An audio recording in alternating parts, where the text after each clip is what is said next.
2 weeks ago, the Obama administration described the remilitarization of Japan as being an important step for Japan as it seeks to make a greater contribution to regional and global peace and security. Not only does this motion provide Japan as a state with a principled legitimacy and efficacy to act, but it strengthens what Opp describes as Japan's greatest asset as a nation, its alliance with the United States. We are already winning today's debate.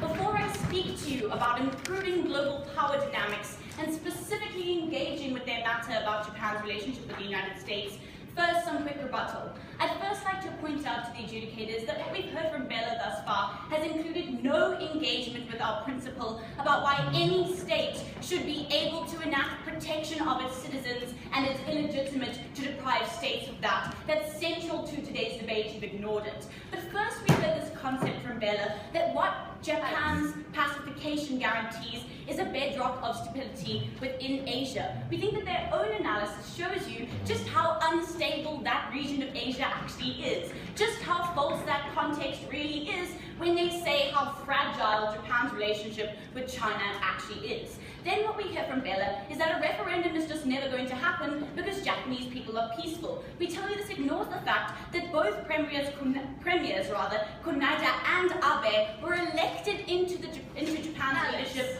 on the promise of abolishing Article 9 of Japan's constitution. Sit down, Bella. Beyond that, we tell you what's particularly important here is the fact that Japan are a peaceful people, the fact that you've conceded that they're not warmongering, the fact that you've conceded that they're not likely to just go into full-blown war as a result of this policy. Then what we hear from Bella is this idea that we have retrospective defensive forces, and that's enough. But I told you that we're ignoring the majority of harms which aren't to do with active war. We didn't hear any response, actually, in Bella's matter about how we prevent things like nuclear threats, how we prevent things like submarines literally monitoring Japan's presence in the Shinkaku-Jialu Islands. Beyond that, what we heard from Bella is the idea that China takes this as an aggressive stance and is more likely to attack Japan. But under their own model, if we can prove that the United States supports Japan more under our side, that China values not being at war with the United States more than having those random islands on the coast. So bearing that in mind, and bearing in mind the fact that they've not responded to any of our principled analysis, let me tell you why we win on the US. Sit down.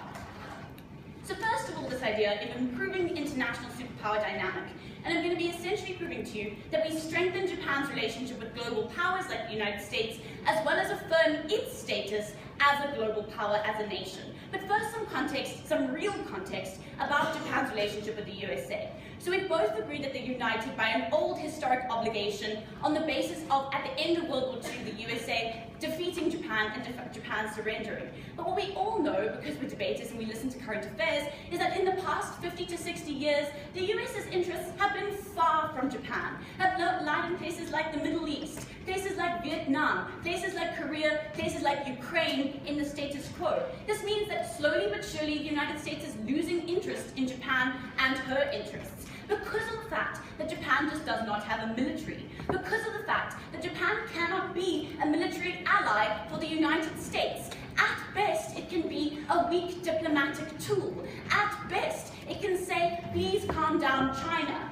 When Japan has the leverage point of actually possessing a military, we tell you that's when the United States values it more as an ally. The Obama administration has specifically expressed support for the revision of Article 9. The Obama administration is encouraging Shinzo Abe to revise Article 9. That's particularly important. Why? 2 reasons. First of all, what happens is that Japan becomes a buffer state for the United States. No longer is it just a kind of weak diplomatic tool which randomly exists next to China, it's actually a military base. Because what you've ignored is that within the Pacification Act, the United States is also not allowed to have more than one weak military base in Japan.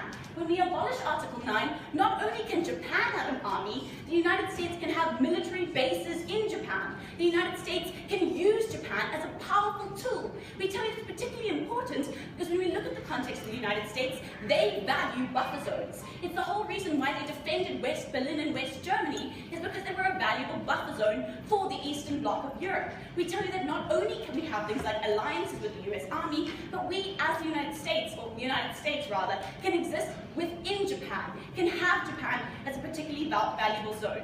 What does that mean for Japan? It means three things. It means that Japan can use this leverage point, can use this valuable stance, not just to say, hey USA, can you please help us because you bombed us during World War II. It can say, we actively have military bases within our country, please defend us. Please help us. Please enter into our zones and defend us from China. We tell you that's a much more valuable leverage point. Yes, Bella. Realistically, the US cannot politically afford to support a country that now takes on the role as an aggressor. They don't care. Bella, the US is an aggressor. They love other states which are aggressors. Politically, that's something that the US always does. It's the reason why they support places like Israel. They like countries which are aggressive forces within regions. Beyond that, the second thing is that within the worst case scenario, even if the USA doesn't support Japan in other contexts, even if the USA doesn't provide Japan with soft power in terms of things like supporting them in the Asian Development Bank, about which they are the main investor, we tell you that the US can provide Japan with hard power because they now have military bases in Japan, because they can now back up Japan with drone warfare and actual weapons which can protect Japan in the event of the war that they speak about. In the status quo, if that war exists, Japan will literally just die.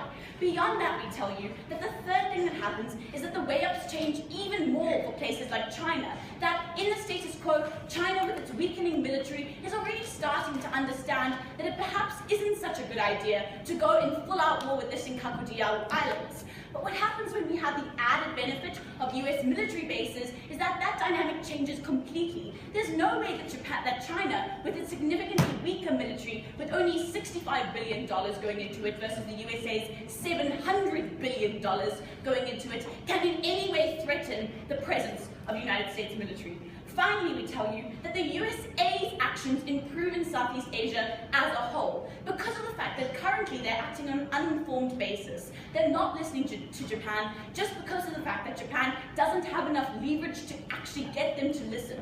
So when Japan does have this leverage point of being a buffer zone, it can say, listen USA, the problem in Cambodia isn't X or Y, it's A or B. They can say to the USA, listen USA, the way to get China to actually respond to you is by doing X and Y. We tell you that Japan has expertise which can help the USA fund things that are constructive in Southeast Asia and prevent the kinds of currents of underlying hatred, the kinds of currents of underlying war which side opposition would let fester and not deal with. Because of the fact that we understand the ways in which states act and how states gain legitimate presence in the world, because of the fact that we understand the United States as an actor and the ways in which it can and cannot back up other countries, I'm very proud to stand with the better South African team.